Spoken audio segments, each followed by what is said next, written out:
Everybody. Today is February 3rd, 2024. This is our eighth episode of Outside the Box. Today we're going to be talking about a mixture of things. We're going to, of course, support our border, and then we are going to talk about, it's looking like we're going to be doing some talking about Michael Aquino. So, before we get started, I just want to say that everything that we talk about or that we show is for educational and entertainment purposes only. We advise you to do your own discernment and do your own research. So, with that being said, we've got Susie over here. Howdy. Hey. So, how was your day? Oh, that's a good story. Yeah, I had I was telling you I had my cows were out. At least 10 of them were. They found a tree down on the fence and they decided to roam the neighborhood. So Oh my gosh. Not really bad. They come home. They're like, hey, we know there's grass over here. We're going over there to eat it. Right. So, but it was so swampy back there, I just got to wait for the cows to come home, as they say. Right. Wait for the cows to come home, right? Yes. Because you can consider your cows fat ladies too. Right. I can't believe they took off and ran away from home. It's like, it's just like, hey, look, there's an opening in the gate and the fence. Look at that grass over there. Let's go check that out, Yeah, let's go eat that. Yeah. It doesn't matter if it belongs to the neighbor. Who cares? Right?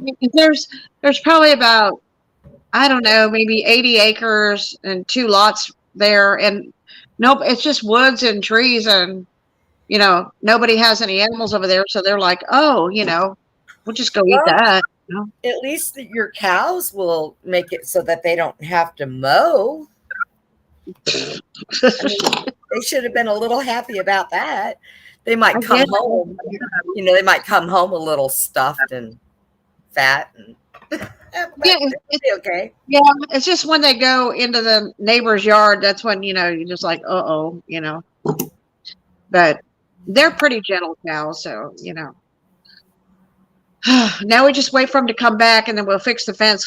We can't fix the fence while they're on the other side because then they can't get back in. So they didn't come home yet? I don't know. You should have just had Joel grab a couple buckets of feed and run out there and shake it to him and kind of run back to the You can't find them because they're in the woods. You can't find them. No. It's been flooding. You can't get in there with the 4-wheeler. It's like 3 foot of water. See, if those were my cows, I'd be freaking out. Where's my cows? My cows need to come home. Yeah. I'd be all upset. Right? I'd be like, my cows are gone. My cows are gone. Yeah. Where's my cows? We've got almost 40 cows, so it's 10 of them out and 30 here. So, what do you say? It is what it is. Well, cows. Maybe you'll save on a little bit of hay, huh? I guess, I don't know. Andy, how's your day been? All right, busy. Good. Busy's always good. Yeah. It. And I haven't taken a nap. You didn't take a nap today? Nope. Well, that's okay. Neither did I, once again. I know Susie was trying to call me and I was in the shower and it was so hot and I was like, oh, I don't want to get out. Can I just stay here?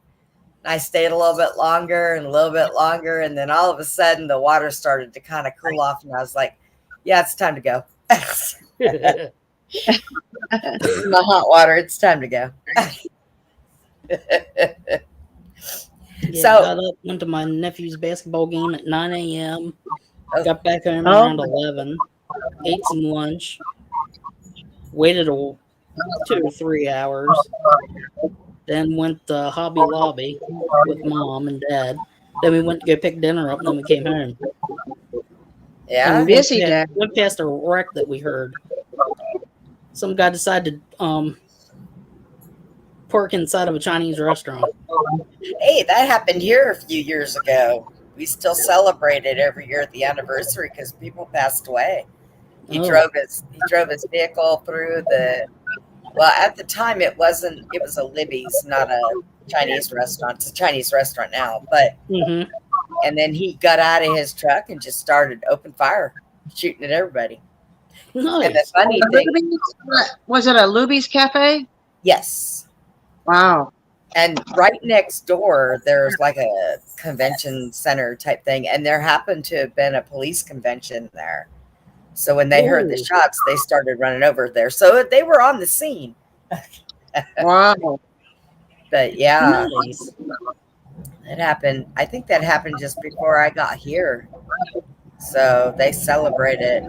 Oh gosh, it's Saturday night. The motorcycle clubs are out. Yep. Putin, get your leather on. I can hear them. They're all going. Let's see. They're going this way, so they're probably going to MJ's. Yeah, well, this person accidentally put the truck in reverse instead of drive. Wow. Oh boy. But he had a handicap tag in his window, so that explains it. Yeah, I've encountered a lot of that myself.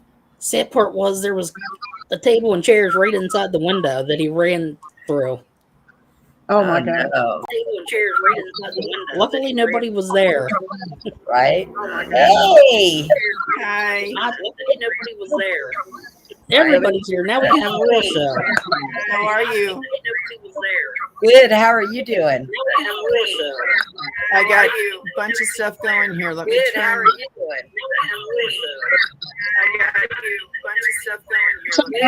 Something going on. Yeah. Do you have your TV or something on? I have Facebook on, YouTube on, and everything. It's okay Oh, now. Yeah. Okay, so let's see. Yeah. Susie's been sending a whole bunch of stuff on Michael Aquino too. So Okay. it's going to be some interesting stuff. But has anybody, now I do have an update on our border here in Texas. A lot of the states have already sent down their military, and there are so many of them we can line the whole flipping border. Uh-huh. Wow. At least Yeah. twice. Yeah, they sent a lot. Thank God. Didn't Florida send a bunch of boats too? Yes. Yeah. Yep. So And so, did Virginia. So what I'm seeing on Rumble, it's a super small crowd super small crowd where? at the stage where they're doing all the speakers and everything. It's like 1,000 people. Yeah.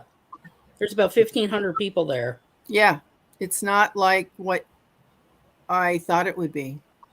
Well, Now, I this, know. now, this is in Yuma. This is in Yuma. Oh, okay. Yeah. Well, I know that they are Eagle not. Pass is where they already blocked that off. Eagle Pass. Yeah. Well, I know that they don't want anybody, the truckers or anybody that's down there to support, to go actually to Eagle Pass. They're going to property that's there.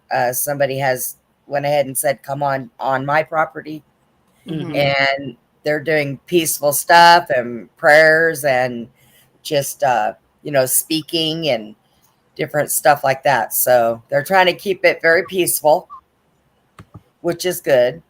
Yeah. There are plenty of Right. people with cameras. So, yep. So it's on private land and it's miles from the border. It's not on the border. No. Like I think the one in Eagle, isn't that like 30 miles away, Eagle Pass, From where? from the border? Well, it's The border Texas don't know is, I don't even know how, do you know how long the border actually is? It's like hundreds and hundreds of miles of border Yeah. on Texas.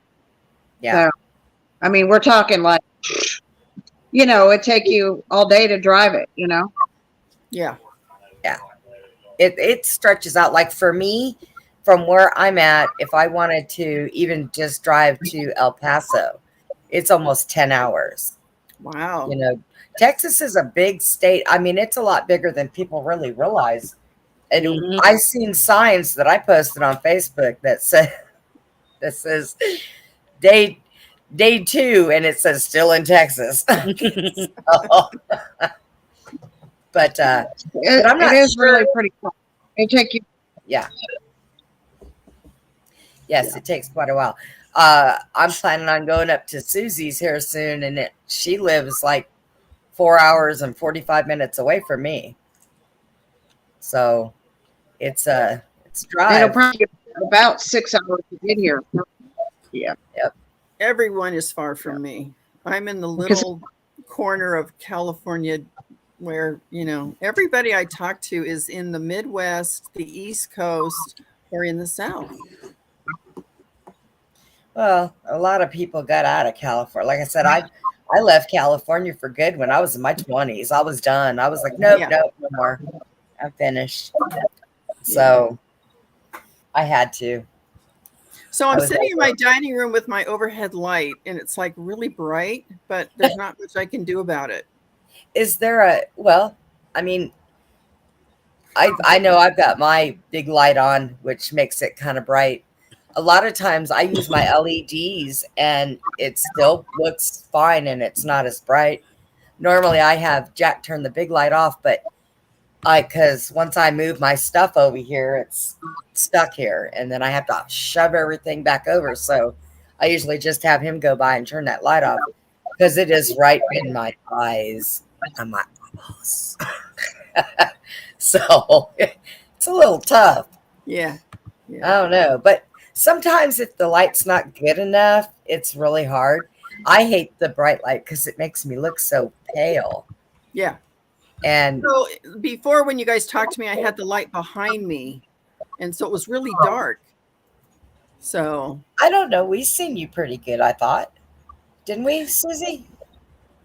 I didn't yeah. like that whole setup that I was the last time was not a good setup. So, by the way, I changed all of my bookshelves behind me. I put up Oh, my art. I put up this art for Susie. oh. Can you see my Ah, whole? Oh, look at that. That's Yeah. pretty. And then I put up my flag for Andy, 1776. Andy got a flag. Yeah, Yeah. we're let's see. I I think found the deal here. what is it? What is it? Wait, it says the Texas border makes up half of the U.S. Mexico border, stretching 1,254 miles from the Gulf of Mexico to El Paso.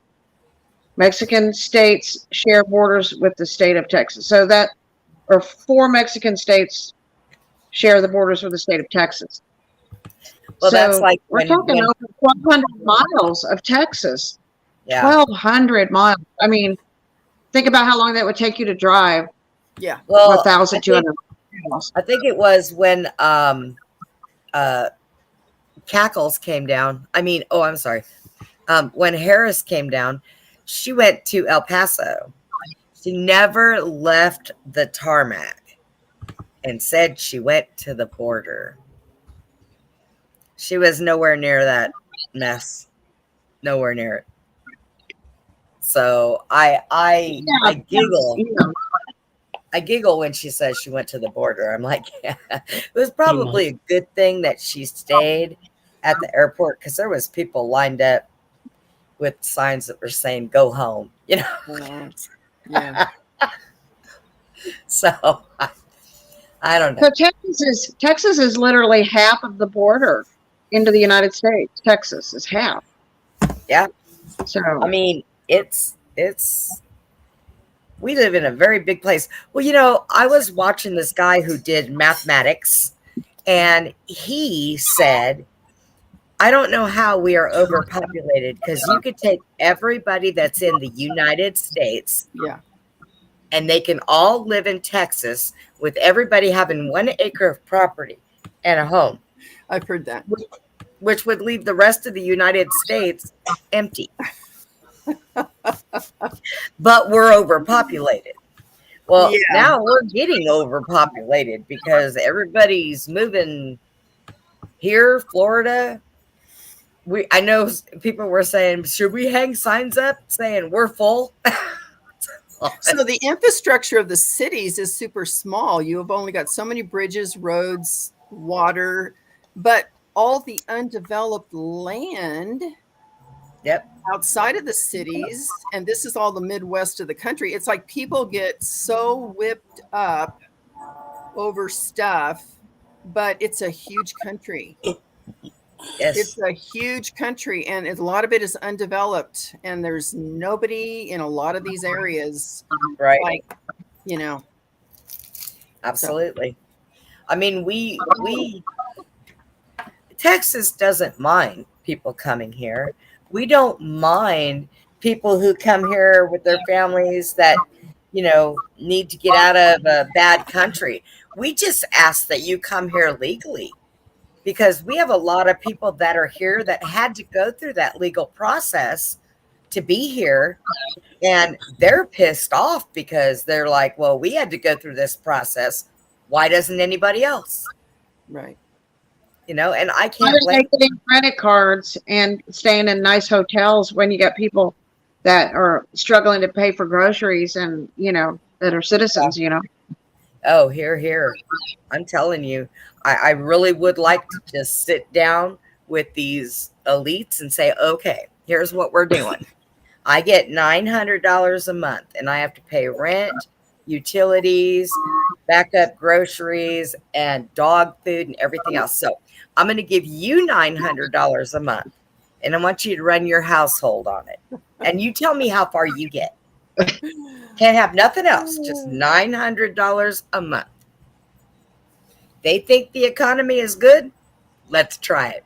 Yeah. Because I'll get farther than they will because I'm so used to living poor that it don't bother me. I Well, there's looked at times when you have money and times when you have no money, and it kind of runs in cycles, I think. I've been Yeah. through this several times. The last 13 years, no money. But before that, I was in La Costa at a computer job. We had 3 Mercedes. I right. mean, okay. So now, the last 13 years since all this other stuff happened medically, I haven't worked since I was 52, something like that. Um, Drive around the I sunshine. used to be on $300 a month, you guys. Yeah. I I could, know and when my I still take cash out, and I kind of just work off of cash every month, and I end up, I don't, I don't need much of anything anyway. I right. have everything I need. I get a little lucky because my caregiver stays with me and I'm his boss. He gets paid to take care of me. And so a lot of times if there's something that I need, you know, I just tell him and he gets it. Like he had loaned $20 to a friend of mine and she paid it back. And when she paid it back, I told him, "Hey, I have that $20 and he just did this." So I actually have $20 in my wallet and the moths that were in there were surprised because my wallet hasn't seen money in probably about 5 months. I'm like hanging on to this little $20 like a miser. I'm like, just forget it's there. Just forget it's there. I just like to pay cash for everything. I just take out as much cash for my groceries, for going to the farmer's market, for everything, for gas. And it's like they don't know what I buy. There's no receipt. There's no tracking on the statement on the bank or the credit card. So I know people say we're going to go digital, but so far it hasn't happened. But I ain't I doing wonder that how much of digital that. crap. Yeah, I don't know how much of that stuff is actually going to happen. Maybe it will in the years ahead, But I give people cash all the time. Yeah. And, there was a lot of stuff. I just got pictures Yeah, of the if- thanks to Diesel. He if said they're that not, they hit Donnie Bingham's vehicles. if they're not, if they don't have cash, if it's not backed by cash, to where I can pull cash out of there too, I don't want it. Yeah. Because digital is just too much. It's like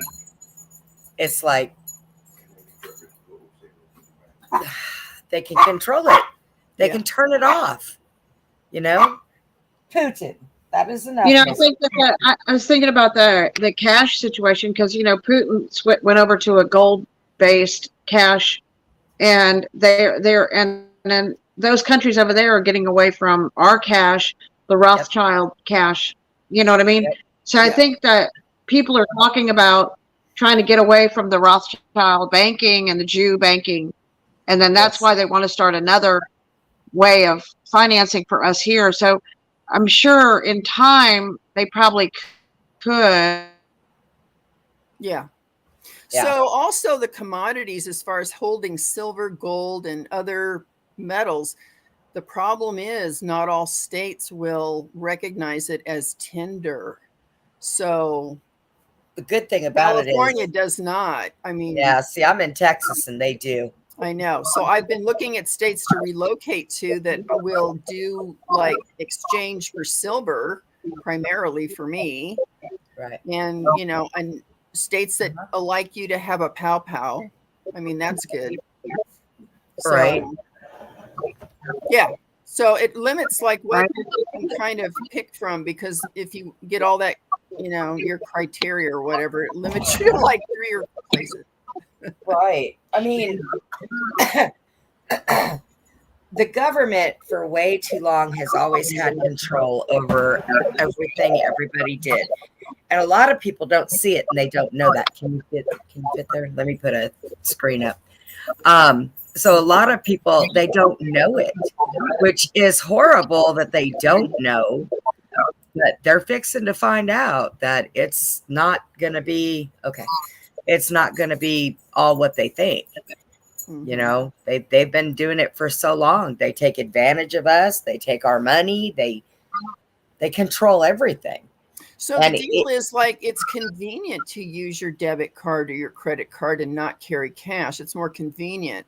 But for me, I'm so used to getting my, several $100s out, and I just like go through that every month. And well, with me, do it that way. With me, I have 2 things that I pay with my debit card. Okay. Only 2. The minute my money hits the bank, I pay my rent, because you have to pay rent by, and I pay it right away, which takes almost all my money. And then my phone bill. And that's it. And, well, that usually covers everything. Now, Jack, when his money hits the bank, that's what he does. He automatically pulls everything out. Yeah, I so do too. If we have to pay something like the electric bill, he'll find out how much it is. He'll run down to the bank. He'll put exactly that amount in there. Then he'll call them and pay it. So that's the way we've been doing that for a few years. Mm-hmm. So it just I think that it benefits us a little better. And there's a lot of people that'll say, well, I don't like to have cash because I spend it faster. Well, stop that. Okay. Just stop that. So like if I have somebody come out and work on the house or whatever, I get an envelope out and I know how much it's going to be. And I go, okay, $100 for John. And I write his name on the envelope. And that's the way they used to do it. You would just put money in envelopes for your things that you had to pay. And it gets all divided up and you don't think about it. And then when they show up, you go, I just work with cash. And they go, oh, that's good. And you just give them the envelope and they're so happy. Right. I don't think I seen a lady at the grocery store the other day writing a check, and I think I looked at her really funny because you just never see people writing checks anymore. Yeah. I was like, well. So I have like several credit cards because I have gone the other way where I said I had money then didn't have money. Well, I really didn't have money at one Right? time. So I built up my credit now to where it's super, super good.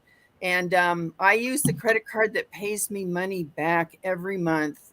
And so at the end of the quarter, I just put the money that they paid me back, I put it on the bill. There you go. So if it's $50, it just goes right back into the card as a payment, and they're paying me. And then in the long run, you're building your credit. Yeah. So, but I do, well, once in a while I use my other cards and then pay them off, exactly like the next day I go to Home Depot or something, buy something for my little garden. Cause I'm just a gardener, and I pay it off within a couple days. So Yeah, I went the other day and I'm growing strawberries. There's little strawberries coming out on my plant. They're so cute. I'm so excited. But I went and I bought some aloe vera plants. That way I've got those because those are really good to use for a lot of things, Oh yeah. And I went and bought that. I bought a couple of cactus, got some more pots to put, Jack is great. He just, he actually built my she deck for me. I have a she deck, and I've got a big old deck. I think it's a 12 by 11. And then I have a canopy thing on it. And I have solar lights around the inside and solar stuff on the gate that lights up like little flames. And the only thing that's electric out there is my bug zapper, because them mosquitoes, I'll tell you, I'm a smorgasbord. I'm on 2 blood thinners and they can smell me from miles away and they come in to eat.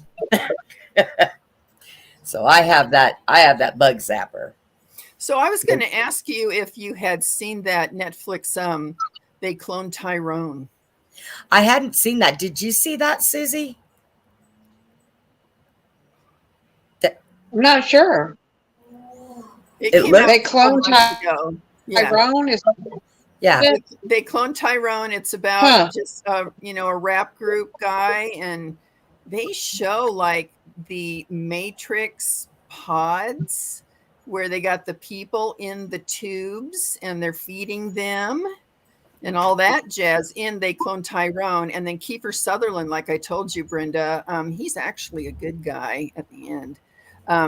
He's always diabolical in his movies and stuff, but it's really good, you guys. I'm gonna have to see if I can't find that, because I looked at the thing that you sent me and it looked really good. And yeah, Susie, it's called They Clone Tyrone.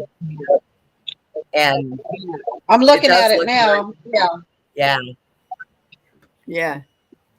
I sent you a bunch of stuff today. I don't like to overload you with a bunch of things. So what did you think about that soul transfer meme that I sent you, that I found the image where they cast the spell? Because Susie was talking about the soul fragment that goes into. That was weird. It was creepy. Really creepy. Did you send that picture to Susie? No, I don't have any contact for Susie online. Oh, you guys didn't I sent you a friend request on Facebook. Oh. Check your friend request there, Susie. Andy and I are friends. Okay, hold on. Let me look and see. Yeah. Huh. Yeah, I'm gonna change this lighting and see what I can do with this. Hang on a second. Okay. Tonight we're pretty kicked back, everybody. We're just talking stuff. Oh, Andy, I guess I can shoot. Sorry. I forgot, Andy. I muted you when you were talking on the radio. I forgot to unmute you. I was talking to Mike. I was talking to Mike about the chase. Ah. They decided to hit 2 parked cars. Nice. Well, they're in trouble. Yeah, they are.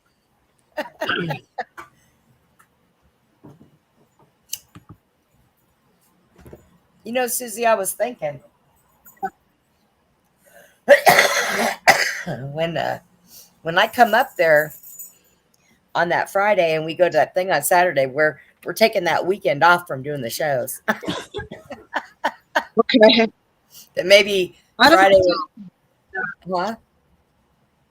I'm looking to see if I got a prayer request. I don't a prayer request. A friend. Request.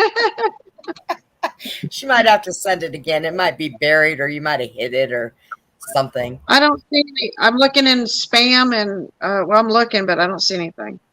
You don't see it on Facebook itself. Do you not get notifications when somebody sends you a friend's request? Sometimes I usually go into the notification thing and I don't see anything. You might have to send that again, Robin. Okay. But yeah, tonight we're just kind of kicking back and talking about some stuff. It's our first Saturday night. This is our eighth episode. Yeah, That's good. we've done 8 shows, and we've got Okay, found it. followers. Did you find it? Yes. Okay. Well, later I'll send you that picture that she sent me. It's pretty weird. It's very like, disturbing. Yeah, it's like this demon ripping out of somebody's body, and it is. It's very strange. Doesn't it say like soul transfer on it? Yeah. That's the only thing I found under images. And then I also sent you the link to the 1930s military cloning and the images that came up with that. Oh my goodness. I told Susie about that. I had started watching it, but I had to get ready and do some stuff today. I was like running late. 5 minutes before the show, I'm sitting here in front of everybody talking with no teeth, trying to shove my food in my mouth. Now my stomach was like, oh. Me and the dog.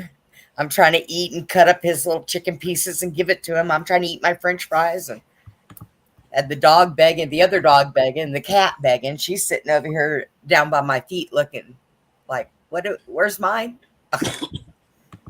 I never eat alone. I have not eaten alone for years. I don't even know what it's like. And now when I go out, when I go out to eat, I take Putin with me.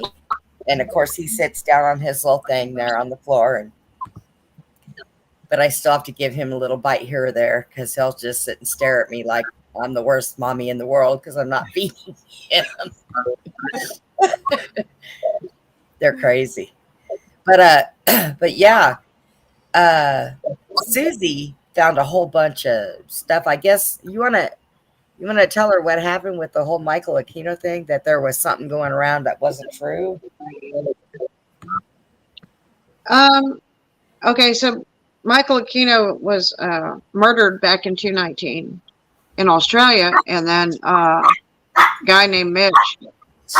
But he had a temple of Set. He had a temple of Set over there in Australia. But anyway, so David Schroeder and some other people had heard rumors that he had committed suicide, which wasn't true, because it was like it was either October or November of 2019 when he was murdered. But they just came out and said he was like he what's that? Oh shoot. Something his life, or let me look it up to see what it was. Hang on. Because it's a weird word they used, okay? To say that he's coming back somehow, but I don't know. So weird, right? I want to say reanimated. It sounds almost like it's recorpuscle or something. It's a really strange word. I heard you talk about it yesterday. Yeah, it's, and all you can do is really hope that he just stays where he's at and doesn't come back. Like, we got enough demonic stuff going on on this realm. And that's one of the reasons why we cannot associate with any of the other ones, because we're considered mean and violent, and and they're peaceful and calm. I mean, look at Bigfoot. Okay, I don't think Bigfoot is around to hurt anybody, Hmm. but they're another dimensional being, and they come here for I don't know what, maybe to keep an eye on certain things. It's hard to say, but All right, they there only it is right there. And what it says is satanic cult leader Michael Aquino has re-manifested from his physical body. From his physical body. Re-manifested. So when you manifest into a body, and then he's re-manifested from his physical body. I mean, that's just the weirdest way to say that he died. or that he's in the astral plane. Re-manifested from his physical body. You know, that's like that movie Manifest or whatever. Or, you know, what is it? Yeah. What's that a movie Manifest? Yeah. Yep. So he re-manifested. I know, that's just a weird. I've never heard anybody say that's how somebody died. You know, right? Manifested his body. So, like From his physical body. the Yeah. manifesting is kind of more like a spell cast, I think. Because he claims in one of his books that he wrote that he was like kind of a walk-in into a Yeah. child. So it was some little boy that was, you know, I don't know how old the child was. I don't remember the story that he told exactly, but a walk-in, basically. He was a walk-in. You know, the child died and he walked into it. So I don't know. So that is just so weird. I don't know. Just like so weird. Reminds me of The Omen, that child in The Omen. That little boy. Yeah. Probably a little bit about his story, you know. Could be. So, I mean, a lot of these movies that they make are usually about somebody that it's a true fact. Mm-hmm.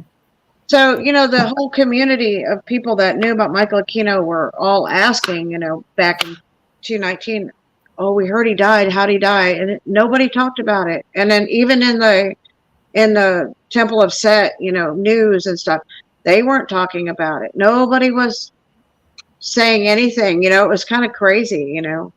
Right. I mean, really, think about it. Somebody dies and there's no wiki on it. There's nothing on it. Like, and this guy is like Colonel Aquino over the military, you know, you know, run his big business, you know,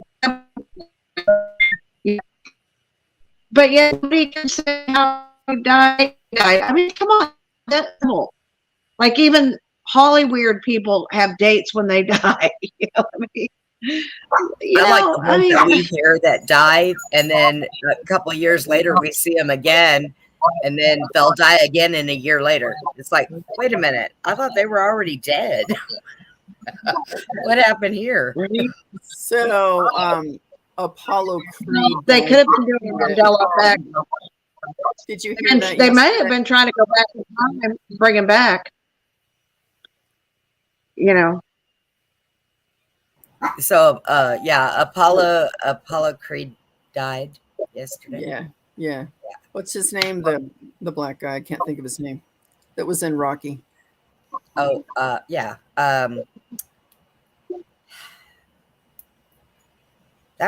Wasn't that him? Yeah, that was him. That's the actor's name. I can't think of what it is. But anyway, so that's been all over the place today that, you know, he died, I don't know, suddenly, maybe. Yeah. Who? The guy that played Apollo Creed. In Rocky, the black boxer. Okay. Oh. Yeah. So that's all over the place today. There's somebody every week there's somebody that's gone. You know, it's really interesting. In the last 6 months, it seems like every week there's somebody famous that has left us. Yeah. So, Some of Carl, them, some of Carl them a little Ray, too, is that some his of them a name? little too young. Who? Carl Weathers? Carl Weathers. Yeah. Look up who played Apollo Creed. Let me see here. I think it's Carl Weathers.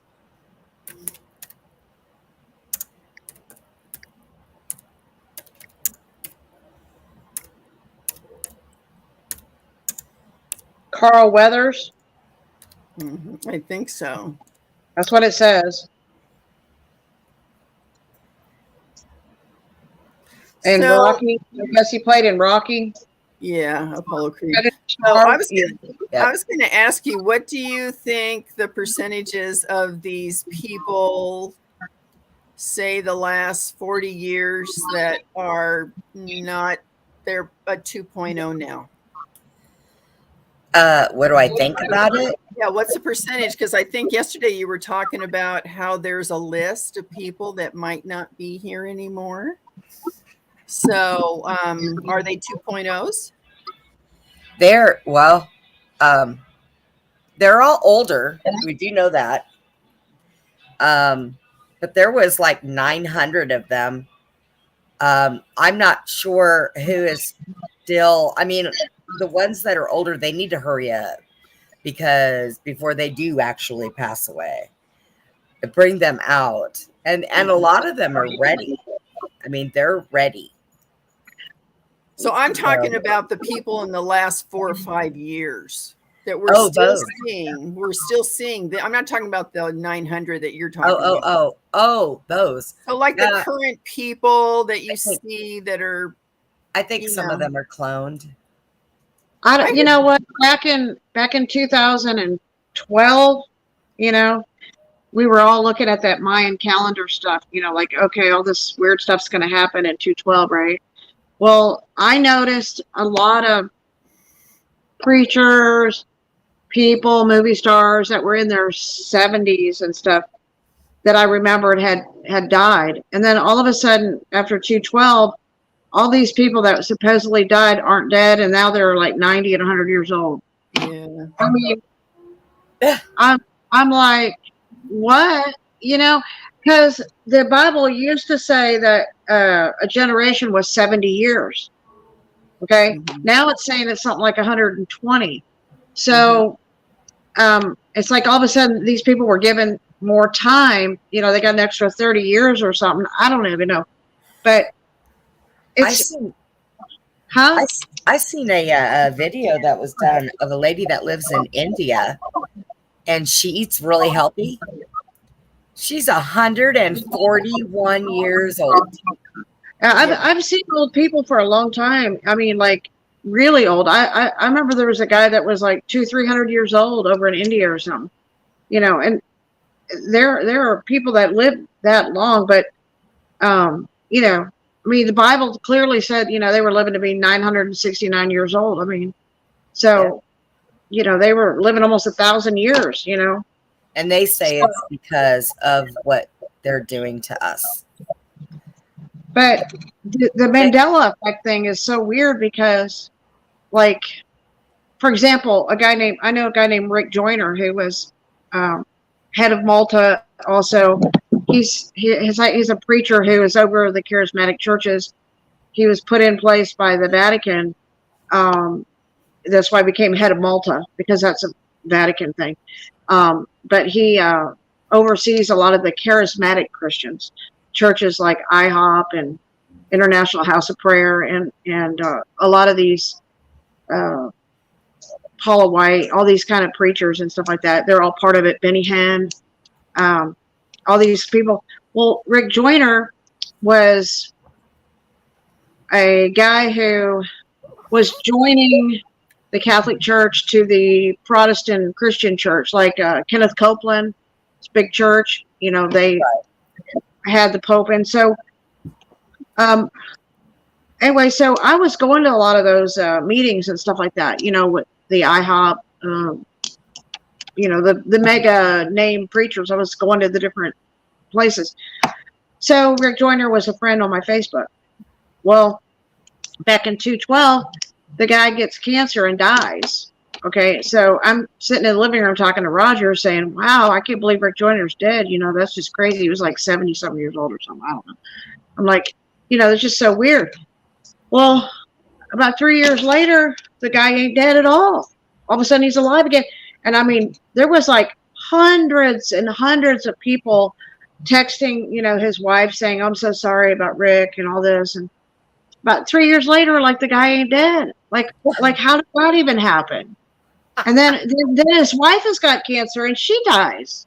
And I'm like, well, wait a minute. How this is getting weird. Then about 3 years after that, his wife is alive and he's alive. And I'm like, okay, this is really getting weird, because somebody I knew, it's something I watched, it's like, everybody brain dead here? Does not everybody see this going on? Are these people's memories getting wiped? It's that split timeline. Yeah. Yeah. So was there a funeral where they showed the person being interred? I didn't see the funeral. Or like a service and people went to the funeral. I mean, see, a lot of this stuff you are told certain things are happening, but if you're not there and you don't see it in person, is it true? Well, right. The thing of it is yeah, that's true. But Betty White, I remember when she died. And then she ain't dead. I'll tell you, the one that really got me was Jane Goodall, Gorillas in the Mist. The movie was a documentary. Okay, now you can't make this shit up. You cannot make this up. I remember that movie. Everybody watched that movie, and that woman got murdered and in the jungles. Jane Goodall did. And then all of a sudden, the next thing, I'm like, I'm friends with the woman today. She's not dead. Okay. And so what do? They say, "Oh, excuse me, the movie was not about Jane Goodall. It was about this lady named Diane." Who the hell is Diane? Are you talking about Diane Fossey? Yeah. Yeah. And they're saying that Jane Goodall never worked with gorillas. She's only worked with monkeys or something. I'm like, what freaking reality did I wake up in? Maybe it's her twin, like you said yesterday. Maybe it's her twin. Now that's a freaking documentary. That's not even funny, So. Oh, the documentaries crack me up. I don't watch any of them anymore. Zero. Yeah. I like to watch them just for the fun of it. Oh my gosh. I think it's such a waste of time. In Revelations in the Bible, it says in the last days, the dead will rise. Well, that's the freaking zombie dead rising. Okay. So someone was talking the other day on, I think, Jessica Jones, and they said the Smithsonian is owned by the federal government. Yeah. Yeah. What don't they own? So if that is the case, the Smithsonian is in all the textbooks, all the education. It's like, and it looks like a separate entity. But if it's backed by the, what does that say? Yep. It's just like, what was that? Okay, what was the stupid publishers clearinghouse? Okay. Now, you know what I'm going to say. Okay, so what's his name? Supposedly never did the publishers clearinghouse. Okay, whatever that dude's name was, I can't remember, but I'm like, come on, really? I mean, they were saying that he didn't do the publishers clearinghouse, but he did the other one, and I'm like, yeah, no, he did publishers clearinghouse. Because I used to sit there. Of course he did, but not in this reality. Not in this reality. Not in this timeline. And now you can't go around and say build it and they will come, because it's not in the movie anymore. It's build it and he will come. Who the hell even says that? Luke. Who says I'm going to build it and he will come? So it's the same thing with the Disney movies. The Disney movies are changing all of their wording, and so instead of mirror, mirror on the wall, magic mirror, right? It's magic mirror. Well, that wasn't when I was a kid. It was mirror, mirror on the wall. Exactly. Period, the end. But now they say the old ones, they're not in there anymore. That's not in there. That's not in the old Disney movies. I really wish I would have kept. You know what? Got me was the one with JFK, and if you go to all the JFK museums, the car is only a 4-seater. But if you watch the video, they got 6 seats in that stupid car. Right. So I talked to Pamela yesterday, and I texted her because her husband killed JFK, James Files, right? Right. And she knows about the Mandela effect. And I said, I sent her the picture of the museum car, and she's like, I go, well, did James remember if there were 6 people or 4 people? She's like, I don't know, right? That's just weird, though, right? I mean, yes. Which reality did you kill the guy? So I have all the Disney movies that are animated. I bought them like 10 years ago. Yeah, I wish I kept my movies say what they said. I think they did, unless they changed them on the DVDs somehow. They did change on your DVD, because I told my friends, just play your old DVDs, and they're different now. And I like the movie Forrest Gump, where he's sitting on a bench, and he said, my mama always said, life is like a box of chocolates. You never know what you're going to get. I said, watch it now. It doesn't say that. It says life was like a box of chocolates. Now, see, my mom had all the Disney movies in VCR tapes. I wish I would have kept those, because I would be watching them to find out, I don't, my little cousin got those. I kind of wonder if she still has them. Tell her, it's just Sleeping Beauty out and watch it. I just wonder. Yeah. I mean, you tell these people that, and they're like, because they're like, are you people going to wake up and see, this world isn't what you think it is, or this? I mean, come on, really? They have to get their consciousness enough up to be able to skip over to the timeline we're on. Period. And it's so funny. I find it ironic that we're all like on this different split timeline, but we live together. So are we here to teach these other people? But they don't listen. They just don't listen. They don't get it. I don't know how Susie how people who have been they've been okay, so people who have been MK Ultra, or their memories have been erased, and when a lot of people don't, like, when I read in the book, the Pistis Sophia book, it talks about when you reincarnate. Well, the Jews call it they don't call it reincarnating, they call it transmigrating, because when you transmigrate, it means you could actually get stuck in a rock or a tree, or your soul might get stuck to a dog and have to live on a dog and learn what the dog's life is. So you might migrate onto an animal before you come back as a human. So the Jews call it migrating, where Christians, or not Christians, because Christians don't even know what they believe.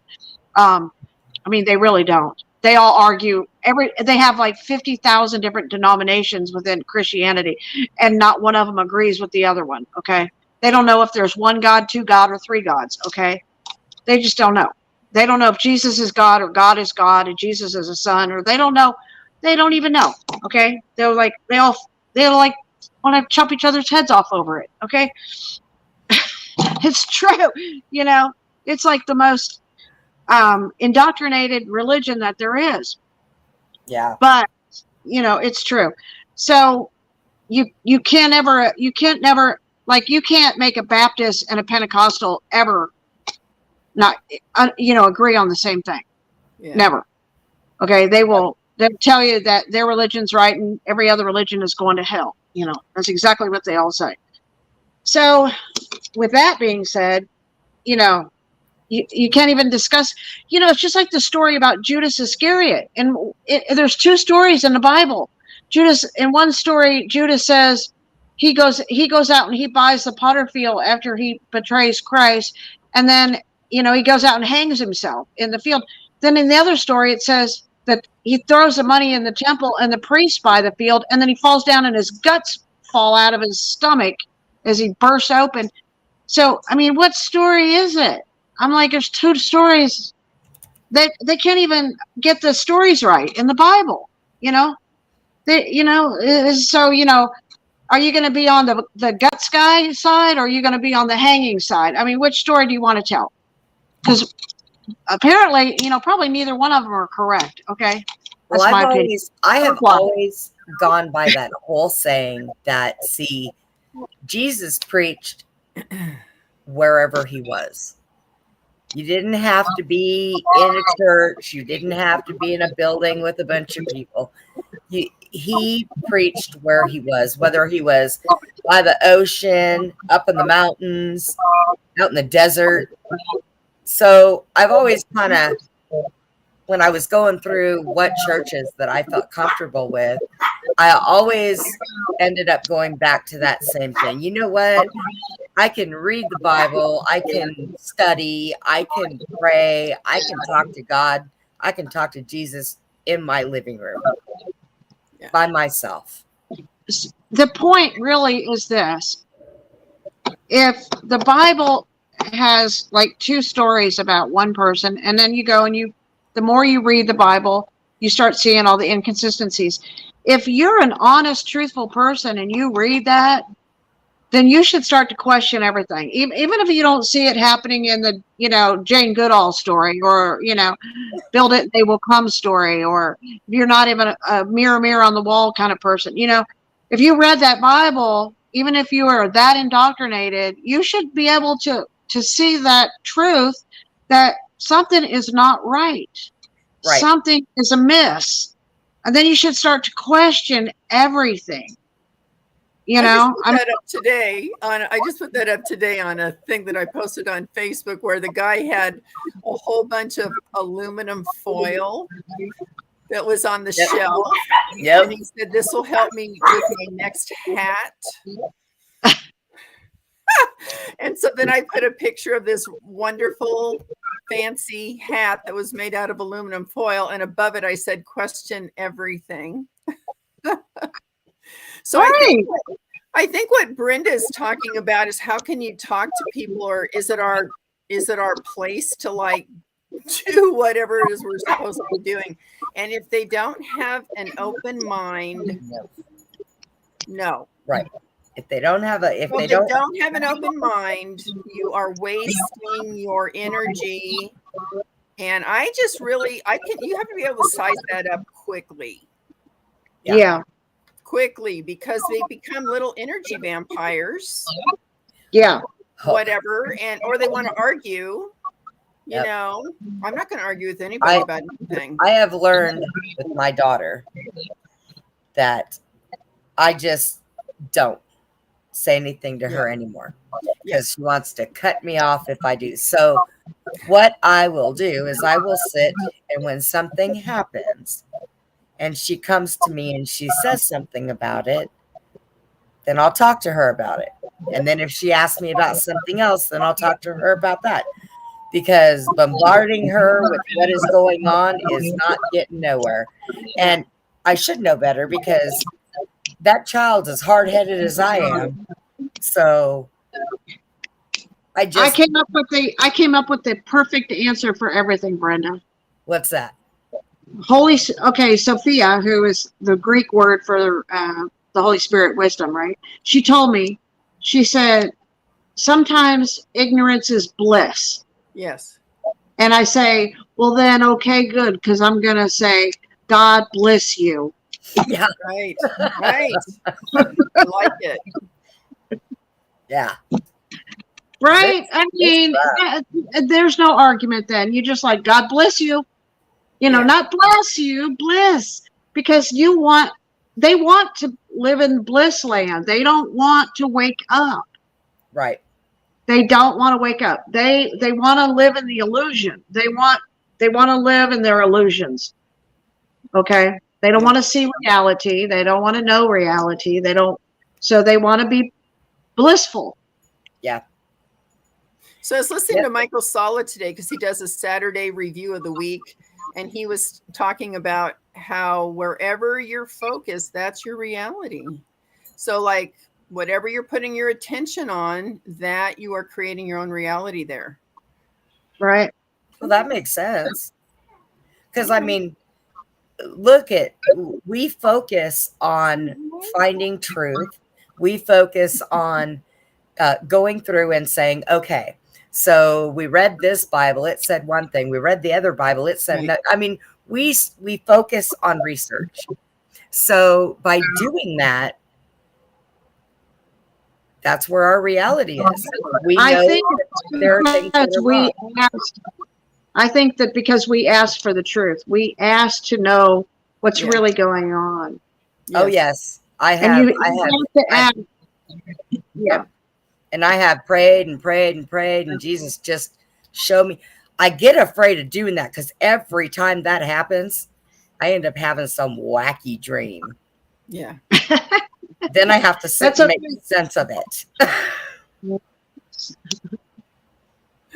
It's okay, look at the way that. Hi, Andy. You read the story in the Bible about Jesus. Look at the way all the religious people, even his own followers, looked at him. Yes. Like he was crazy.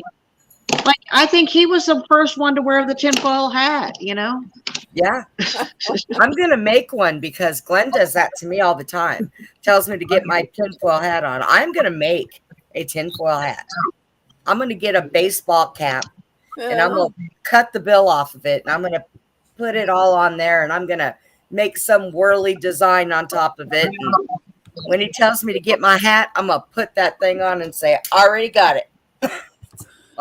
I think I want a t-shirt with Jesus wearing a tinfoil hat. Yeah. Yeah. Oh, you know what? Maybe I ought to see if Warren can make me one of those.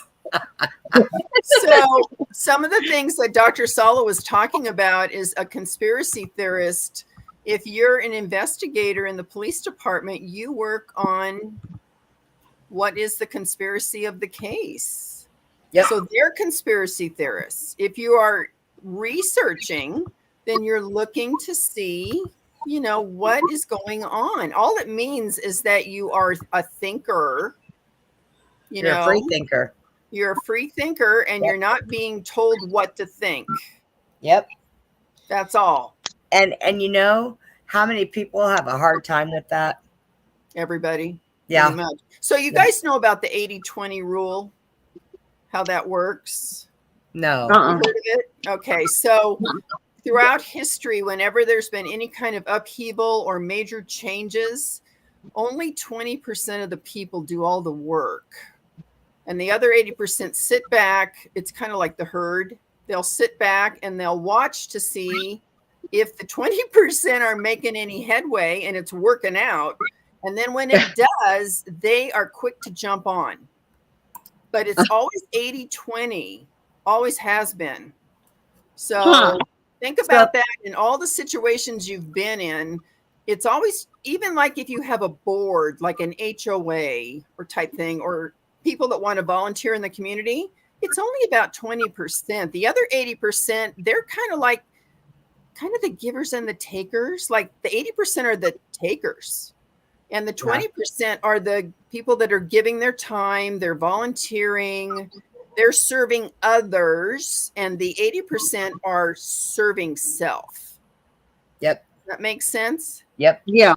So service to others or service to self. So when you have a split timeline like we have right now, so evident, the last 5 years, especially to me, you either serve others and do what you can to be a good human.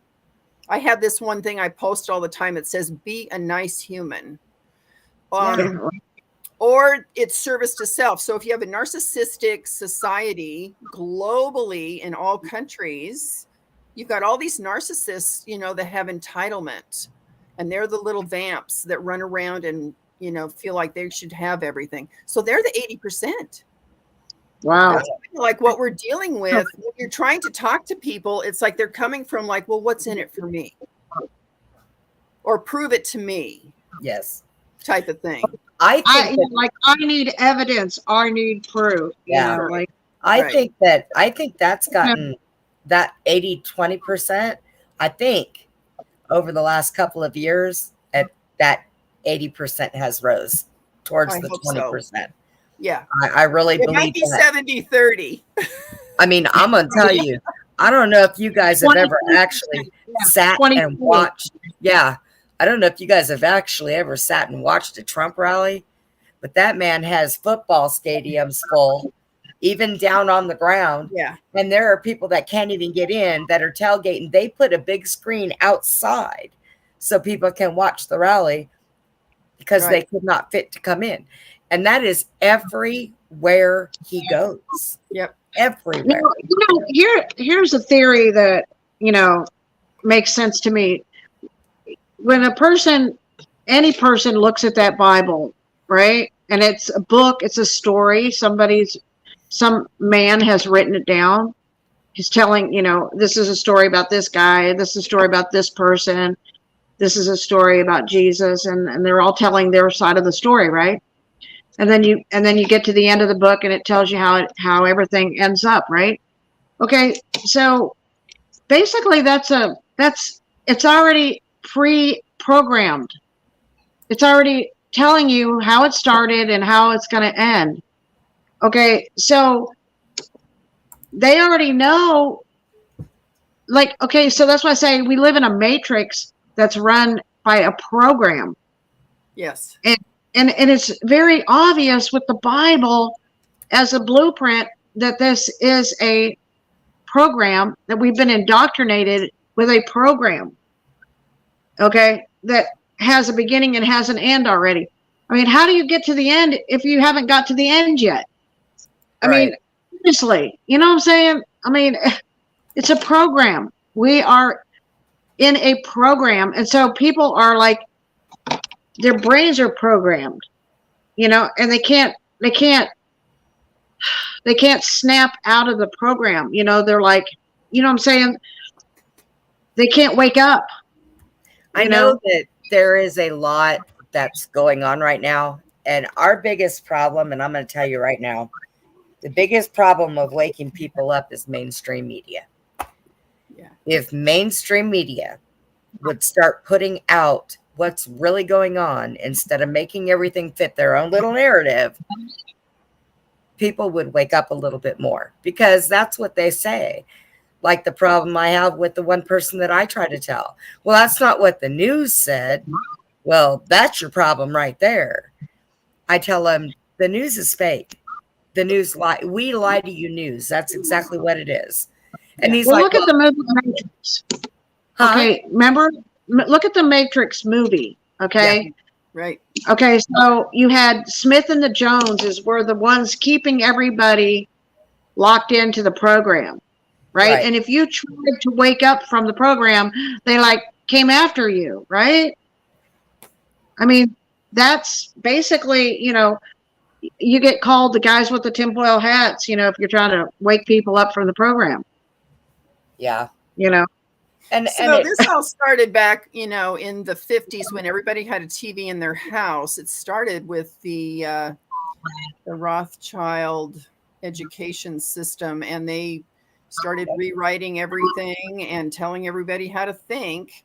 And I don't think people realize that all news media personnel sign entertainment contracts.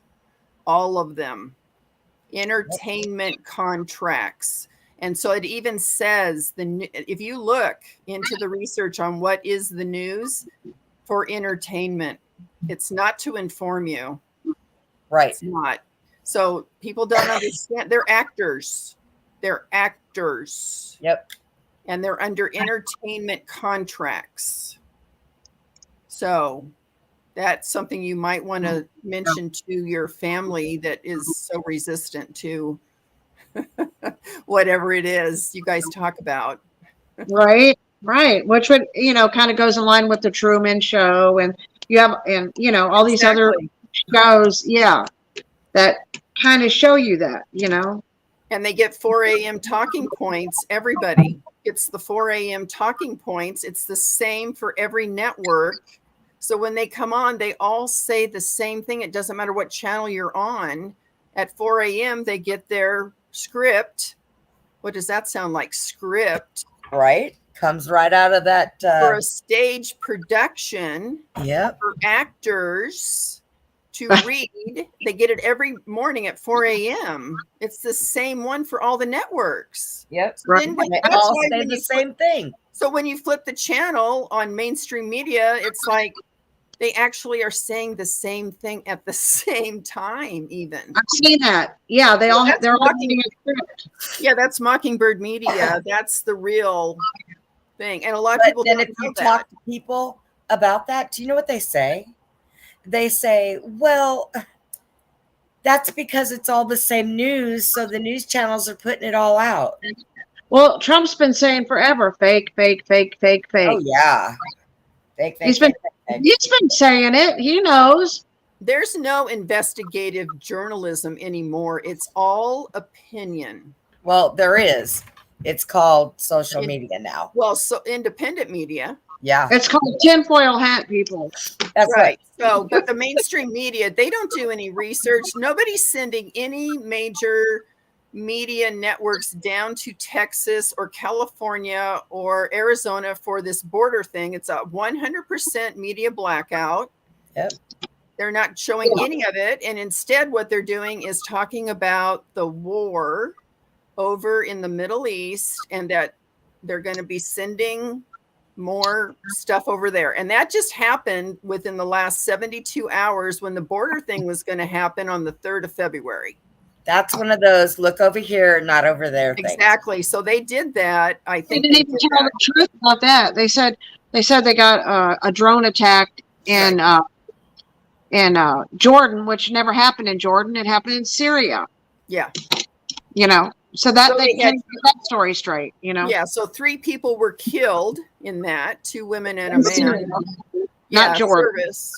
And so now they're thinking they're going to sink a aircraft carrier or something out over there. Yeah, they're going to do something. They're going to retaliate. They like to sink boats. They do it all the time in these, I mean, maybe more than one. And that would be awful if somebody was already on a ship and they could have a drone attack or something like that. Well, it's awful. I've heard people say over and over again, we have no right getting involved in what's going on. Right. We have no right. We should be watching our borders too, but we don't. This country isn't run by people who are doing what they're supposed to be doing. No. They have no common sense at all. They all have brains like a freaking egg, and it ain't even hard boiled. So the deal is you can't have the criminals arresting themselves. Yeah, that's true. You can't, you can't because you've got the media. Do you think the media is going to come clean and say, oh, yeah, by the way, we've been lying to you for like 70 or 80 years, and we're going to stop doing that now? And, you know, it's like having a criminal take their handcuffs, put them on themselves, and go to jail. Do you think they're going to do that? No. No, that's not going to happen. And they're also not going to give up. They're not just going to give up and say, oh, yeah, you guys can take over now. Right. The good guys, the white hats, the good guys, you guys can come in and take over. They're not going to do that. They're not. Yeah. They don't play by the rules. Yeah, that's so I always look at that. I think all the operations are captured operations in the country. They have been for years. Right. To my opinion, it's like November 4th of 2020, all operations were captured. So you don't have judicial, you don't have even the law enforcement and border patrol and military. A lot of it is already captured. So it's a problem. It's a problem. It's a big problem. And we have criminals that are in all these systems. And like I said, they're not going to arrest themselves. No. Right. So and you know, it's like this thing. I don't know if you guys have been hearing about it. There's like this 50-year-old man who identifies as a teenage girl, and he uses the 13-year-old girl's shower and locker room and goes in the pool with these 13-year-old girls. Excuse me? Really? Really? Because you know what? If I was a mom and there was a 50-year-old man in the locker room with my daughter, I'd be yanking him out by his hair and whooping his ass the whole way out the door. Period. Yeah. You know, I mean, that is ridiculous. Do these people not realize that that's how their poor daughters and sons are getting molested, sexually assaulted, Yeah. learning things that kids should not learn, seeing things that kids that age should not even see? And I'm so ready for the world to change. It's just, you know, they need to get back on the right timeline and quit jumping over the speed bumps over there because they're all driving me crazy. Yeah. I mean, it's like, and I just think to myself, okay, so we're preppers. We've got everything prepped. We're ready to go. And I look around me and I try to tell people, you need to do this. You need to do this. As much as you can, you need to do this. And they don't listen. But I'll tell you what, the first thing they're going to do when shit goes downhill is knock on my door. shit already went downhill. Well, I mean, when it really falls, Right? snowball effect. Bam, bam, bam, bam, bam. You know, I don't know. I've been waiting for 3 years. I've got stuff in my pantry now that's expired. Uh-oh, you better go through that. I've been trying to rotate it, and I look at the date, and it says it was good back in June of 22. Yeah.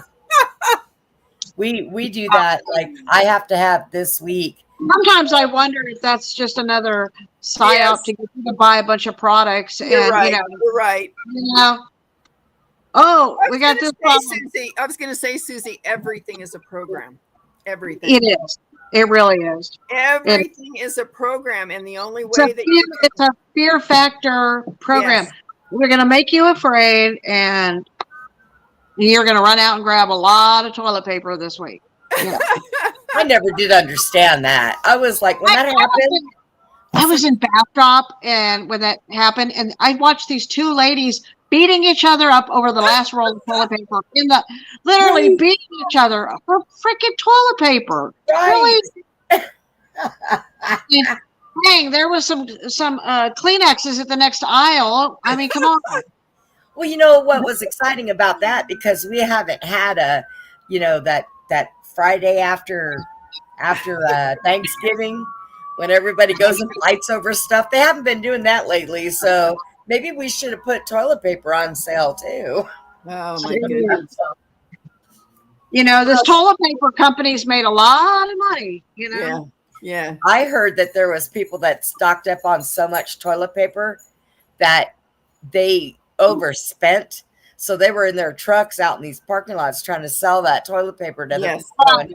Well, look, if you were into stocks, you would be buying a lot of stocks in the toilet paper industry and then selling it right after you had the big, you know. Right away. Make it drop.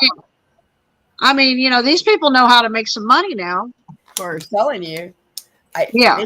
Maybe you need to make friends with a broker or something, Susie, somebody who works on Wall Street. You know, when they have the next big, whatever, buy up a bunch of stocks before you know, and then, when everybody goes out and buys it all and your stocks go way up, then sell it, I wonder if Pelosi got insider trading information on toilet paper when that happened. I wonder. I'm sure somebody made money on it, I'm telling you. Follow the money trail. You'll always find the criminals, right? Follow the money. Follow the money. The stock market will be doing very well for the next year at least. We've 2 wars going, and probably the next one in Taiwan going, third one at the same time. So I thought the stock market was going to bottom out like in October 2 years ago, and it didn't happen.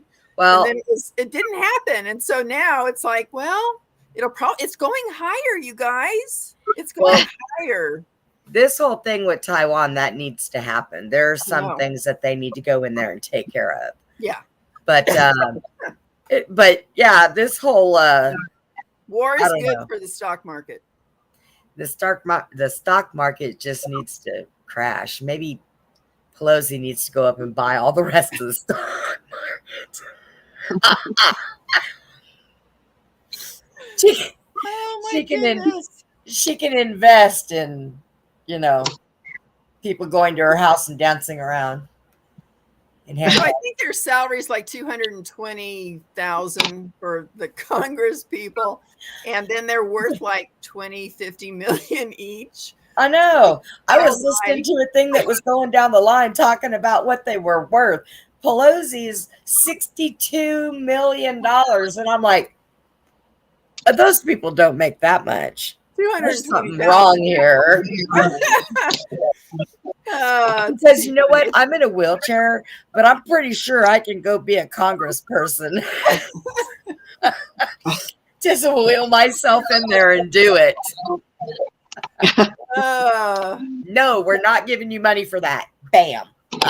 I want to be Speaker of the House.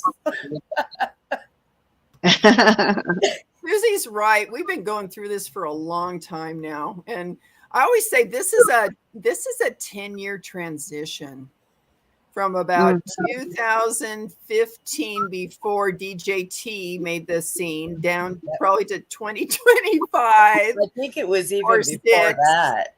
Yeah, so we're going through like a 10-year thing.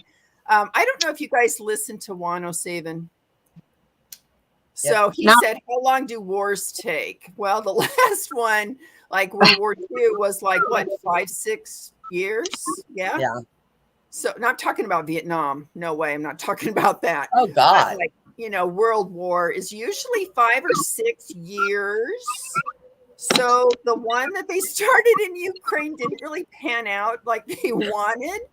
And right. 2 years. So then they started the Palestine-Israel one, and now they've got the one where they want to pull Iran in, and then Taiwan. So each one they start is like not working out very well. Not working out well for them, is it? But they just they're just going to keep going. But I have heard they're going to do conscriptions again because our military is way low, and plus we've got people spread all over the globe that are our people, and we need them. That's probably why they want these middle-aged military men coming here, so they can put them out there and send them out there to get killed. Oh no, they want them here to control us. That's no. I mean, I'm saying, think about it. They need people to go fight their wars, so they're gonna, make them. They give them their citizenship, and then they make them. They got to make them go, fight. The military. Yeah. Well, it's a real mess. It is that, and I really don't know the answer. And I'm kind of like a solution-oriented person. I want to know, like, what are our options? What can we do? My option is I come into my house, I close my door and lock it. If it gets too bad, I bat signal Susie, grab my animals and whatever we need and throw it in the car. And we'd have to have her come down with the trailer to take all of the essentials, but I got enough stuff that, we could go and live with Susie and feed everybody for 10 years. So we're just going to send out the bat signal and tell Susie, we need to come. Oh, Lord. I know. Ridiculous. You just, you got to laugh through it all because it's so ridiculous sometimes, Yes. Well, it's overwhelming because there's so much stuff that's on the plate. I mean, it's not just one thing. It's like 5 or 6 things at once. Yeah. Right. And that's what kind of exhausts people, I think. I'm still waiting. I'm still waiting for the false alien invasion. Kevin. Yeah. I'm waiting. Las Vegas Mall and Miami and Peru and hey, and the bad thing about it, when they did that one in Vegas. What about the 3 Days of Darkness, Brenda? That one, I've been hearing that one since 2012. Oh, I don't know if that's going to happen. There could be a power down for the internet for a couple weeks or a month. Yeah, and they're going to blame it on China cutting our line. Because see, a lot of people don't know that. Your internet and stuff Yeah. comes from cables underground in the water. It has been that way. Those Yeah. satellites they send up on balloons, I don't even know what those things are. They might be made of all of our tinfoil hats Yeah. because that's just ridiculous. But If they tell you to look up, look down. They tell you to look down, look up. You know. yeah, yeah. Yeah. So, But what are you know your thoughts on satellite phones? Well, I think that when they first made them back in the day and they were these big boxes, I think they were made just like our cell phones and they were telling everybody it was satellite. So, a month ago, a lot of the Congress people all got satellite phones. Yeah, well, good luck. Who are they going to be talking I don't know to? why they issued them all satellite phones. If the balloons run out of air, they're going to fall to the ground. They're not going to have no phones. I don't know. Interesting, though. It's the same thing as why all the Congress people have passports to Israel. Yeah, Why is that? yeah. I know why. Although I might not want to spew that out because we might get in trouble for that one. But Yeah, yeah. I know. But see, that's what I mean. Look at us. We know what is wrong with everybody else. Open your eyes. They don't look into anything. That's what's wrong. Most people are really, I think, struggling economically, and they're trying to figure out a way to pay for groceries and gas, and their car insurance rates have gone up, home insurance rates have gone way up, property tax, all of it's gone up so much. But there are certain people that you can ask, and they will tell you that Bidenomics works. Because they don't live in the real world. If they can keep you stressed out and worrying, you know, then, you know, you can't focus on anything positive. Yeah. Right. Yeah. But like I said, it's not one or two things. It's like 6 things going on. Yeah. All at once. All at once. And it's been this way for several years. It's a scramble. They have tried to do things that aren't working out for them. So they're scrambling, trying to do everything at once. And then they're still trying to fit in that look over here, not over there thing. Yeah. So they've just got everything. So, but you know what? Let them do it because all they're doing is confusing themselves and their own people. Yeah. Really. Yeah. They're scrambling around in a state of, oh my God, what do we do next? This didn't work. Let's do this. And it's like, well, we just look at them and laugh because I think we've already won. The outcome is already there and God wins. And they just have to finally come around and accept it. But it's a timeline. It's just a timeline. We have to run out the timeline, and it's could be another couple years. Yeah. You know, I've heard many things. I was so not depressed, but disappointed, I guess I should say. A couple years ago, this woman came on. She goes, you know, we're looking at 26 and 27. It's like, what? What are you talking about? Look, they've got other things already in play. Like I actually got an email and filled out an application for something. So I got a response and I'm waiting to go ahead and get the application for it so that I could fill it out. And what I'm looking for is on Fort Hood at the big hospital there. So, because I am a military brat and an ex-military spouse, and I just actually retired my my military ID, my spousal military ID. So I'm still in their systems. Yeah. So I'm waiting. I'm like, please, you know, because there are only certain things that I want fixed. I'm not asking anybody for my leg. I'm not asking. I need my diabetes fixed. Yeah. That's what I want done because that is one of the biggest problems. And I fight every day just to try to keep that sugar down and watch what I have to eat. And if it gets too high, then I'm like tired and grabby. I want that fixed. Period.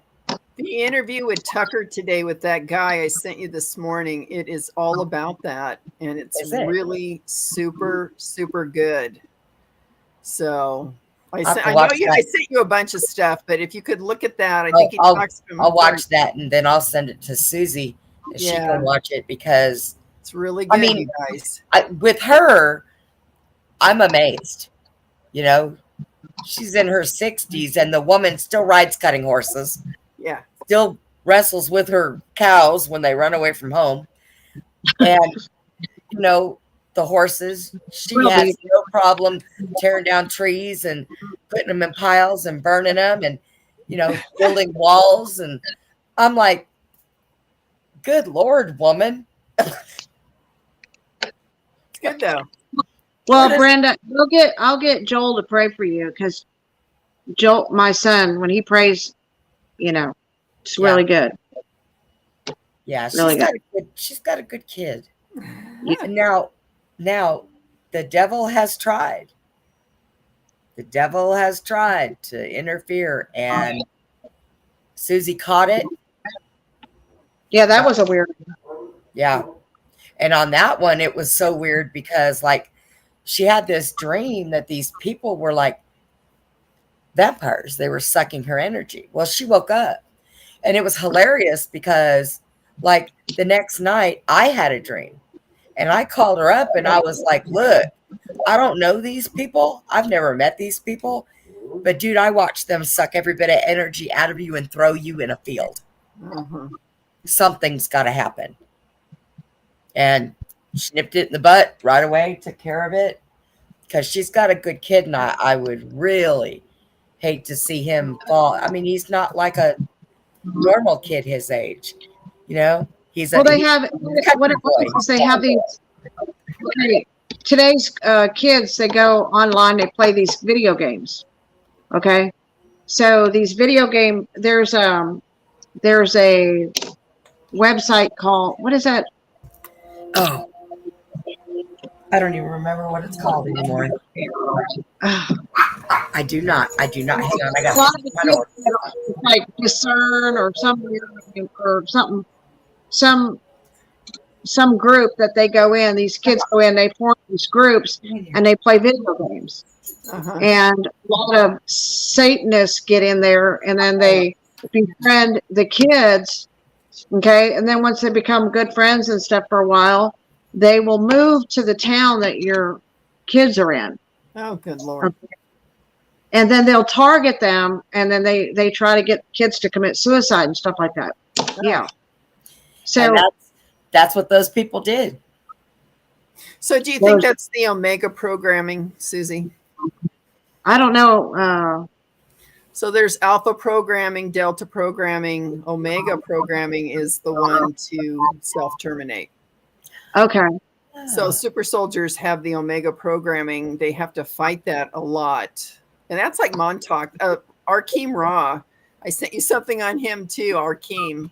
And he talks about that. And the omega programming is really hardwired in, as you know, when they do the fracturing and create altars.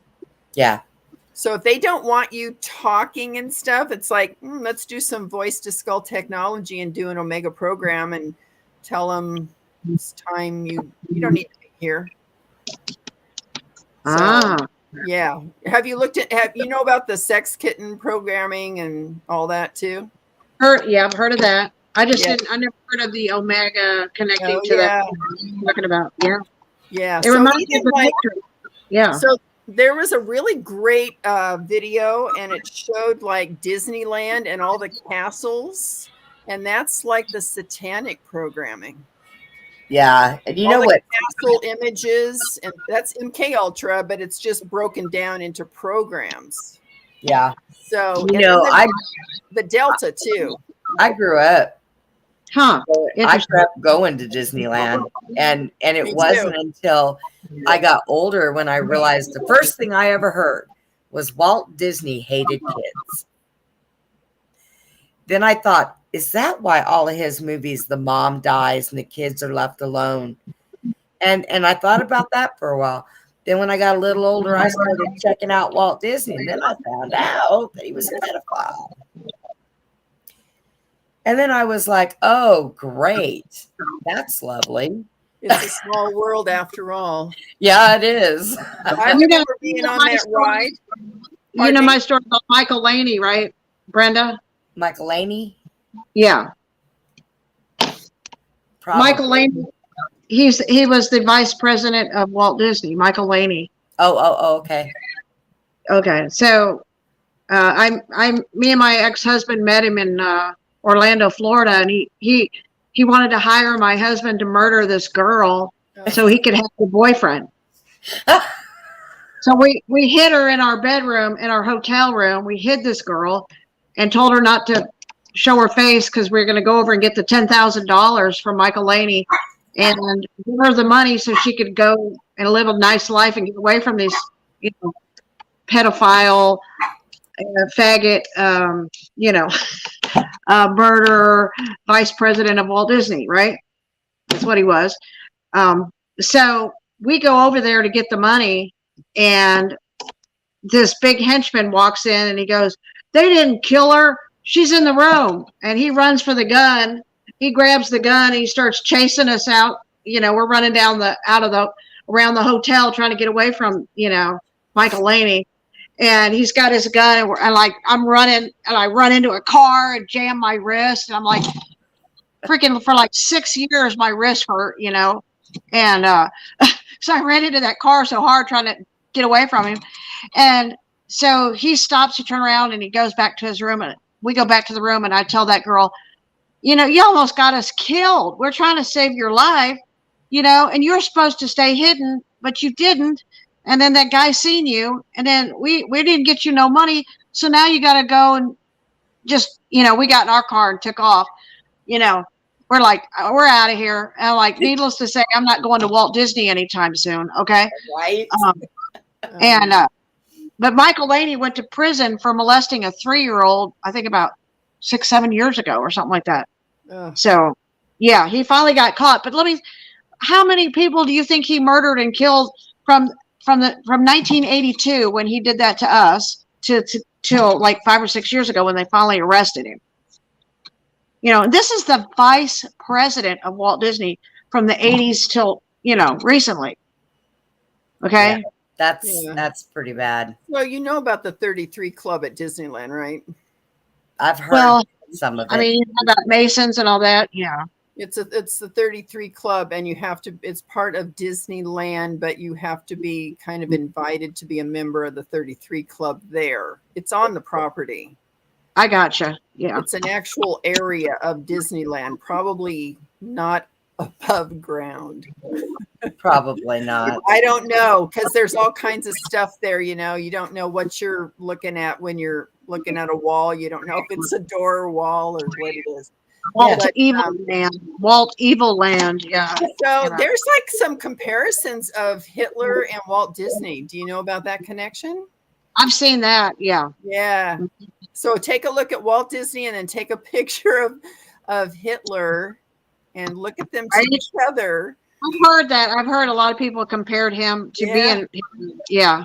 Yeah. Well, that's the same way with Taylor and Xena. Taylor Swift and Xena, yeah, and Anton LaVey's daughter. They, carbon copies.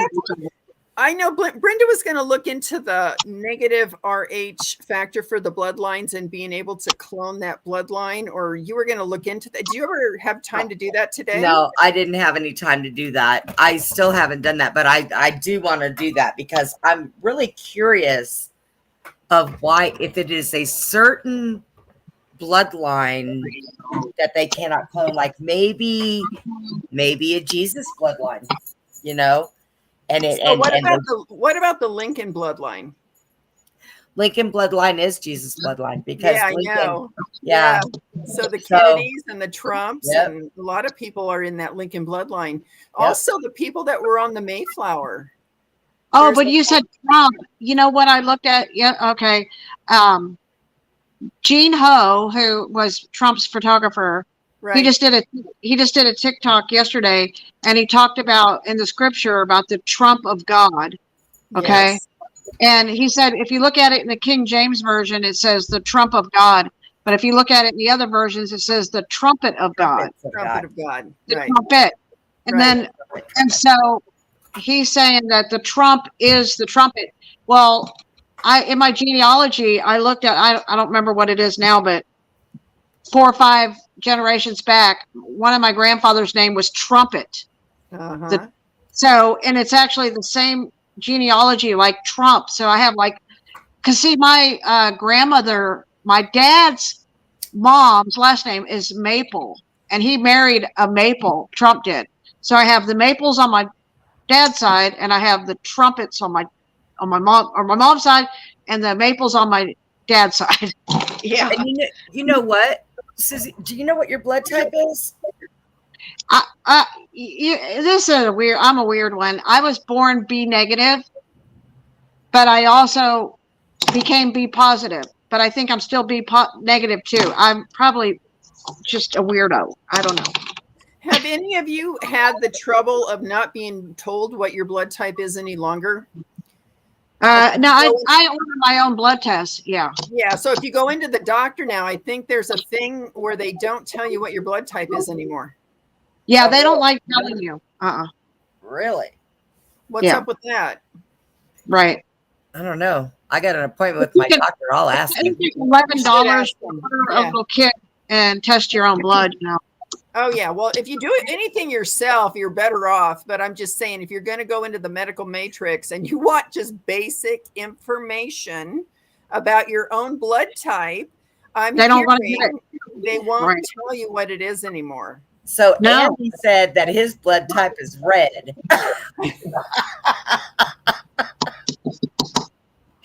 No, it's so funny that Susie says she's got the Trumps, and then you've got the Maple. Right. So then you wonder my grandma's maiden name is Maple. Yeah. So you wonder why you're involved.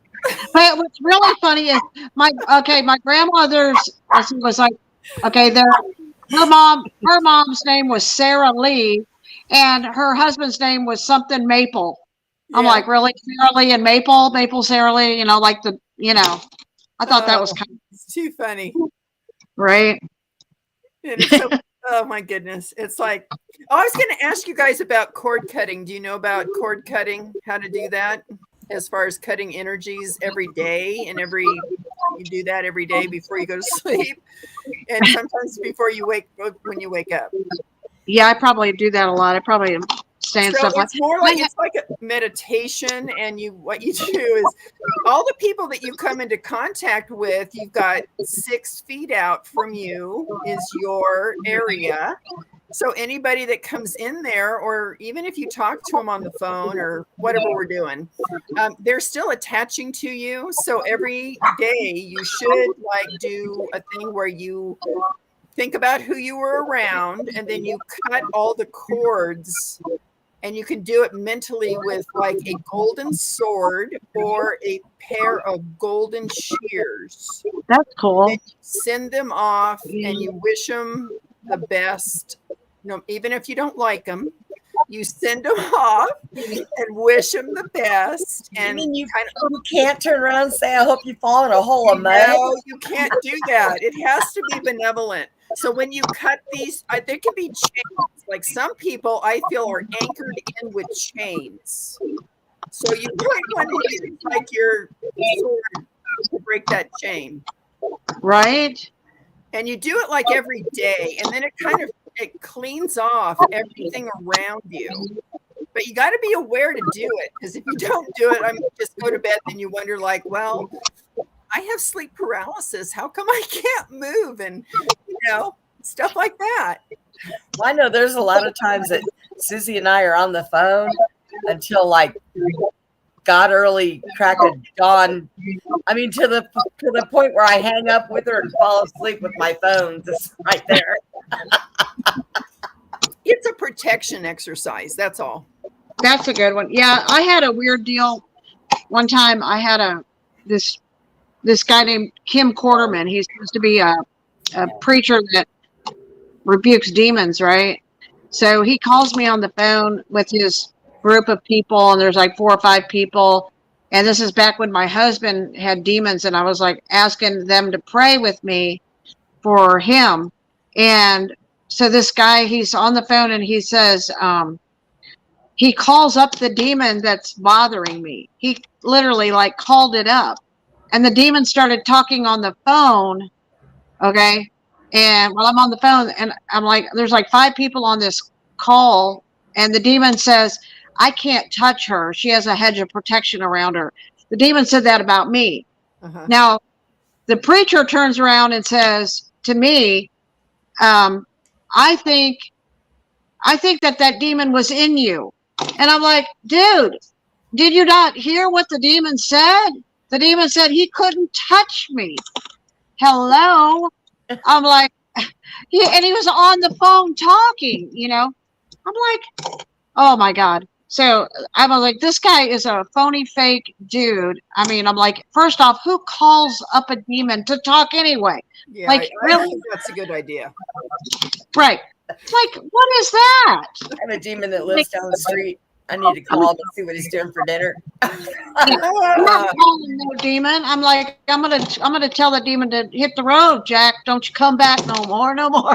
That's right. So a lot of the addictions and drug usage, those are like attachments that people have. So a lot of the addiction goes on for years and years and years. And you can have many attachments. You don't have to have just one. I mean, you can have several that are attached to you and you don't know. But you know when they say there's a reason the alcohol is called spirits.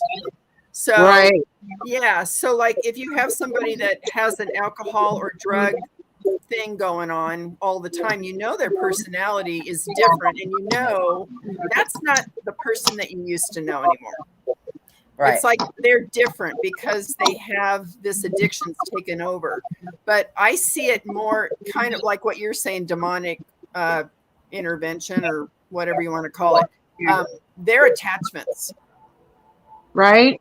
And you can go through that on a spiritual thing to try to work with that. But if you keep partaking in your addiction, especially chemical addiction, you're altering your mind, you're altering your cellular physical body.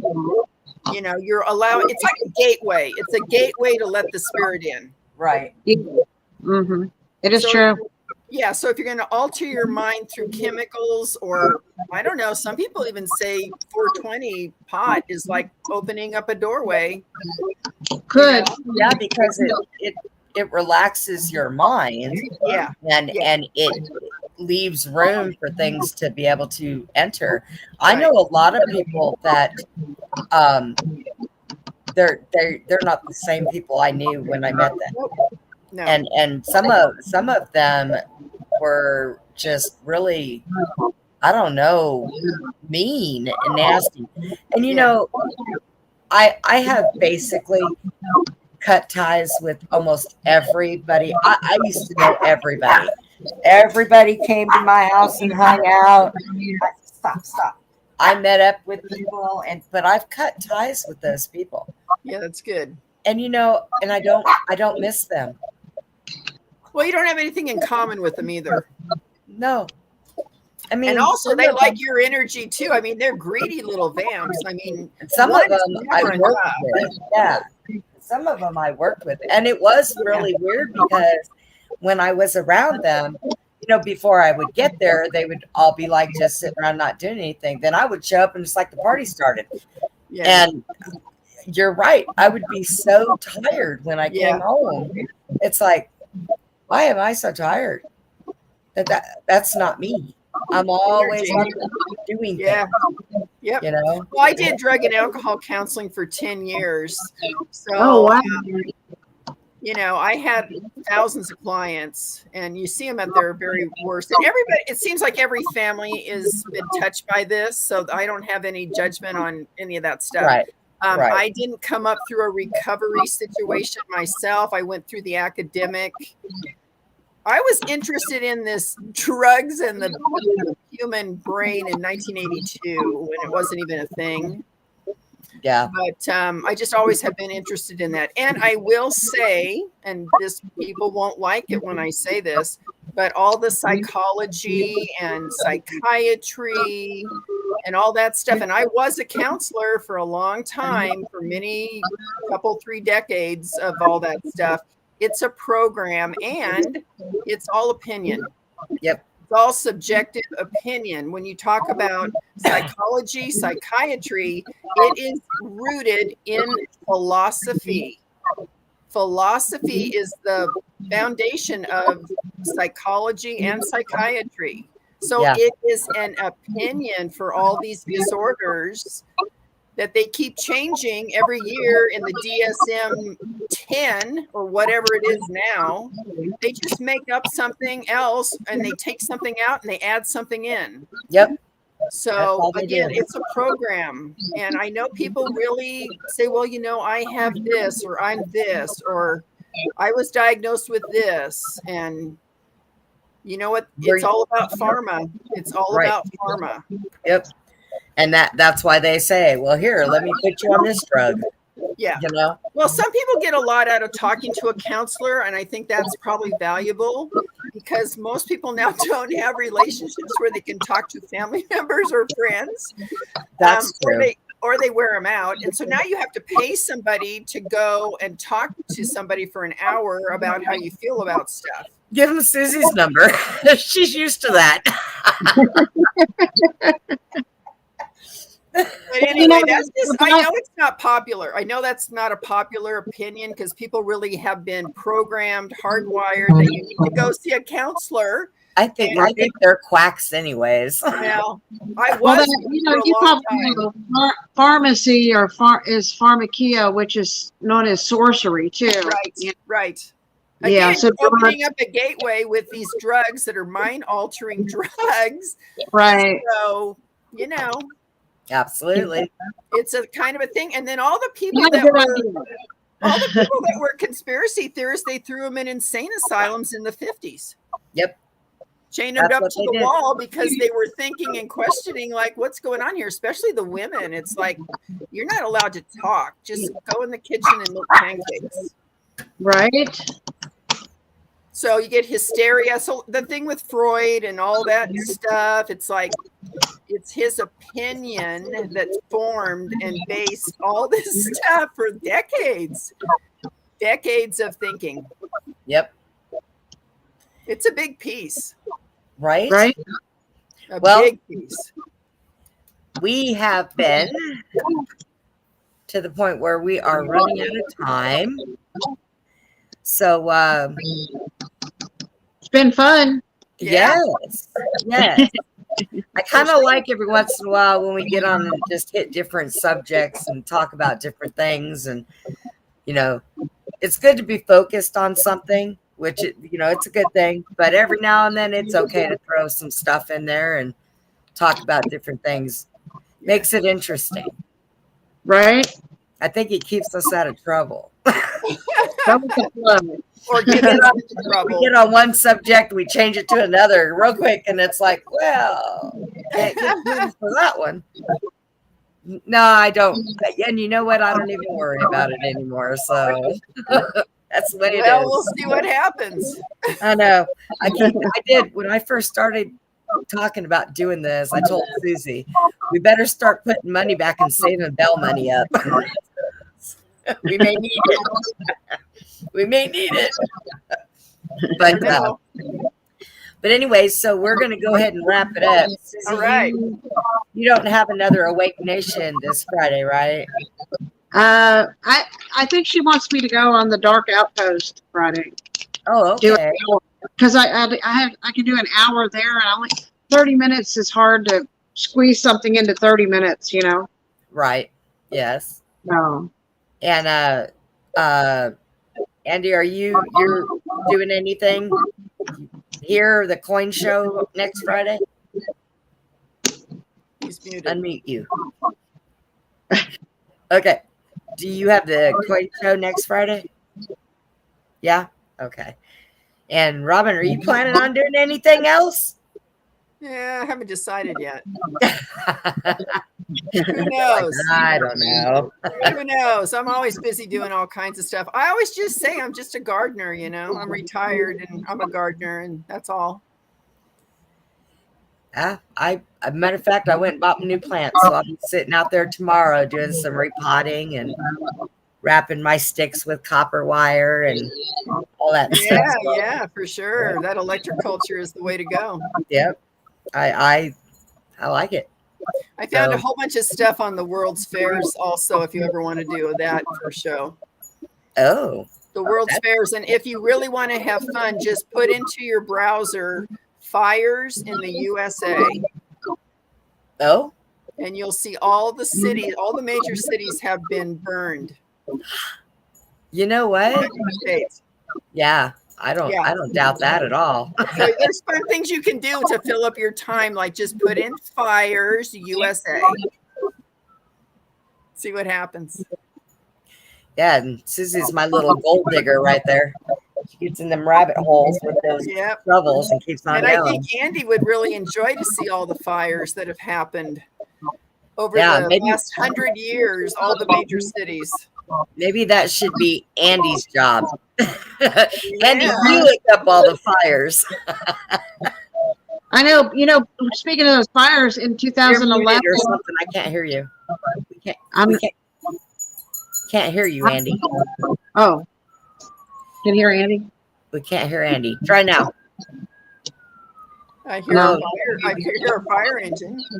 Yeah, that's In 2011, the fire in Bastrop happened in Texas, and the day before I looked at my cell phone, I said it's going to make the history books, and it turned out it was the most devastating fire oh that ever hit the state of Texas was in 2011. Yeah. Burned up 1,700 homes in Bastrop. And it's always interesting. The fire always destroys the buildings that have got all the records, historical or whatever it is, like the Chicago fire, the San Francisco fire. It's every major city, and you look and see what the buildings that burned. right. Or the Waco fire, the tornado that came through and just devastated Waco. Well, that happened also in Pflugerville. I mean, it took the whole town down. The whole So it town. could be part of the reset, and it's also a way to erase history. Yeah, I think it's a Mandela effect changes too. And that could be too. Yep. Mhm. So anyway, All right, okay, guys. well, I'm going to go, you guys. Thank you so much. Well, thank you for coming on, Robin. We It was enjoy always it. fun to see you guys. Yeah, you too. All right. All right. Good night. Good night. Good night, everybody. Good night, everybody. And we will see you next Friday. Have a good night. Okay. Bye. Bye.